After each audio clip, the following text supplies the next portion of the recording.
The first time I scraped Google Play, I thought my code was broken. The page loaded, but most of the data I wanted was missing. After digging deeper, I realized the problem wasn't my code at all. It was how Google Play loads its data, and how quickly websites can detect and block automated requests. And that's exactly what we're going to fix in this video. I'll show you a beginner-friendly Google Play scraping setup, how to avoid common mistakes, and how to keep your IP and browser profile clean so you can collect data with much less risk. And stick around until the end, because I'll also show you how to get 40% off, plus 2 gigabytes of free proxies when you sign up. Welcome back to Software for Creators, a channel where we help you create content better, faster, and smarter. If you're new here, make sure to subscribe. Okay, let's get the basics straight.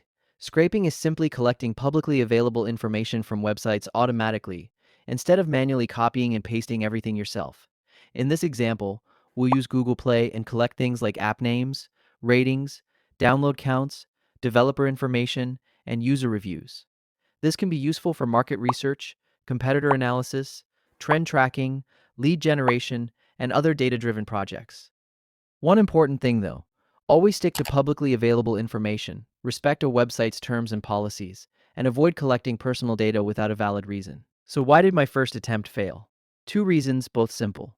First, Google Play loads a lot of its content dynamically, which means some information appears after the page initially loads.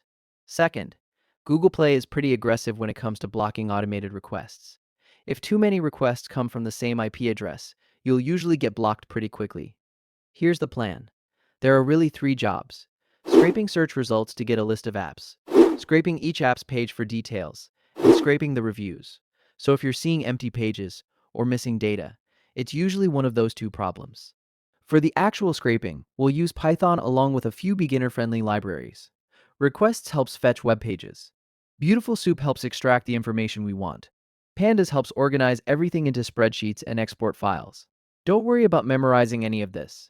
The goal here is understanding the process, not becoming a Python expert overnight. I'll keep things beginner-friendly and focus on the setup rather than complicated code. Now the part that actually keeps you unblocked. Proxies. A proxy is basically borrowing someone else's internet connection, so the site sees their address instead of yours. There are 3 flavors. Data center proxies are fast and cheap but easier to detect. Residential proxies look like real home internet users, so they pass more checks. Mobile proxies look like phone traffic and are often the hardest to block. For Google Play, residential proxies are usually the sweet spot because they look much more like normal users.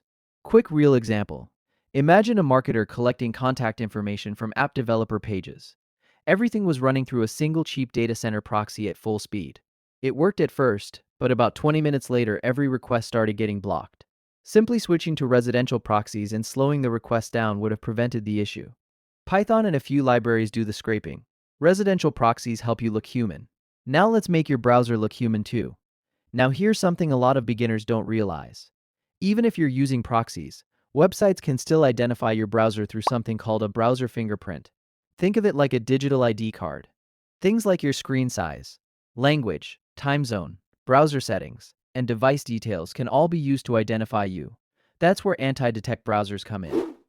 The tool I use is GoLogin. Instead of manually configuring dozens of settings, GoLogin creates isolated browser profiles and automatically matches important fingerprint details with your proxy setup. That means fewer mistakes, a more natural browser profile, and a much smoother setup overall. What I like here is that the setup is actually pretty simple. You don't need to spend hours configuring everything manually. Alright, let me show you exactly how I set this up in GoLogin. Open GoLogin. On the left sidebar, you'll see a list of your profiles.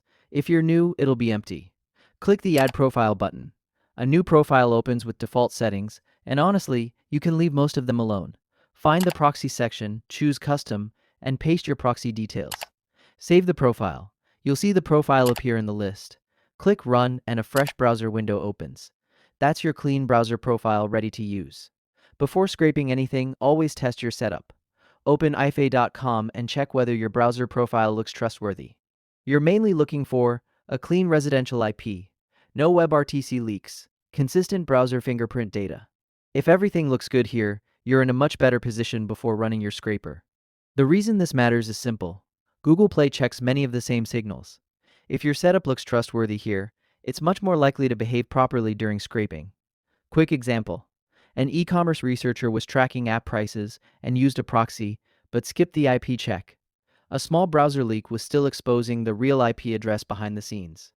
Everything looked normal at first, but eventually access started getting limited. A quick IPA check would have caught the issue before any time was wasted. Checkpoint. Profile built. Proxy loaded. IPA green. Now you actually scrape. Start small. Run your script on one app first, not 5,000. Make sure the data is coming back correctly before you scale. Then add randomized delays between requests and gradually increase volume. Going slower usually gets better results than trying to collect everything as fast as possible. Once everything is working, your code grabs the page, extracts the information you want, and saves it into a spreadsheet or export file. While it runs, watch for 3 warning signs. A 429 response means you're sending requests too quickly. A CAPTCHA means the website wants additional verification. And a soft block is when the page loads but the data looks empty, stale, or repetitive. Those are usually signs that your setup needs adjustment. What can you actually scrape from Google Play? Before we wrap up, one question people often ask is, what can you actually scrape from Google Play? The most common data includes app names, ratings, reviews, download counts, categories, developer information, app descriptions, update history, pricing, and similar apps. Depending on your project, you can use this data in different ways. Developers can study competitor reviews to find feature ideas. Marketers can understand what customers like or dislike about competing apps.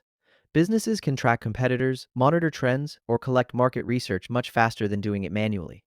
Just remember to stick to publicly available information, respect the website's terms and policies, and avoid collecting personal data.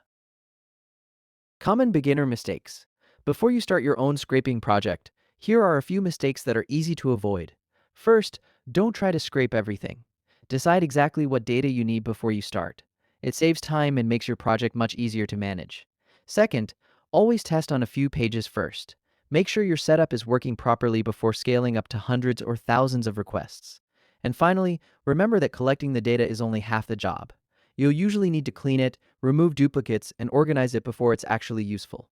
A little planning up front can save you a lot of time later. Pros and cons. Before we wrap up, here are my biggest pros and a few things to keep in mind after using GoLogin. Pros. Easy to set up. Creating a browser profile, adding a proxy, and getting everything running only takes a few minutes. Beginner-friendly interface. The dashboard is clean, well-organized, and easy to navigate, even if you've never used an anti-detect browser before. Great browser fingerprint management. Instead of configuring dozens of settings manually, GoLogin handles most of the hard work for you. Works well with proxies. Whether you're using residential or other supported proxies, the integration is simple and reliable. Things to keep in mind. GoLogin doesn't do the scraping itself. You'll still need a scraper or script, along with good scraping practices. You'll also want to use quality proxies for the best results, especially if you're working on larger scraping projects. Overall, I think GoLogin does exactly what it's designed to do. Help you create a cleaner, more reliable browser environment for scraping and multi-account workflows. Now let's kill some myths. A lot of people think an anti-detect browser alone makes them invisible. Reality: a clean fingerprint still needs realistic browsing behavior, and many people think more requests equals more data. In reality, more requests often just means more blocks. Slow and steady usually wins. If you're scraping only a few apps occasionally, one good residential proxy and sensible delays are usually enough.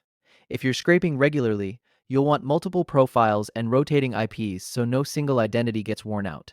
If you're collecting reviews specifically, you may also need to test different countries and languages to get broader coverage.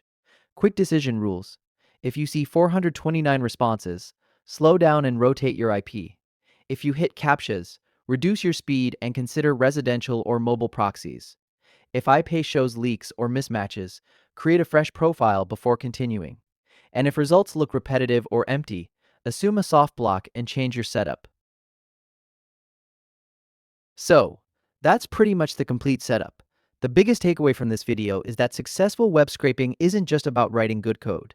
You also need the right browser environment, quality proxies, and realistic browsing behavior.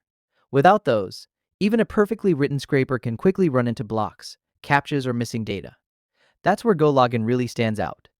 Instead of spending hours manually configuring browser fingerprints and profiles, it gives you a clean, isolated browser environment that works seamlessly with your proxies. The setup is simple. It's beginner friendly, and once everything is configured, you can focus on collecting data instead of constantly troubleshooting browser issues. Whether you're scraping Google Play for market research, competitor analysis, app reviews, lead generation, or building your own data projects, having a reliable browser profile can save you a lot of time and frustration. So the next time you're working on a scraping project, don't just think about the code. Think about the browser environment running that code as well.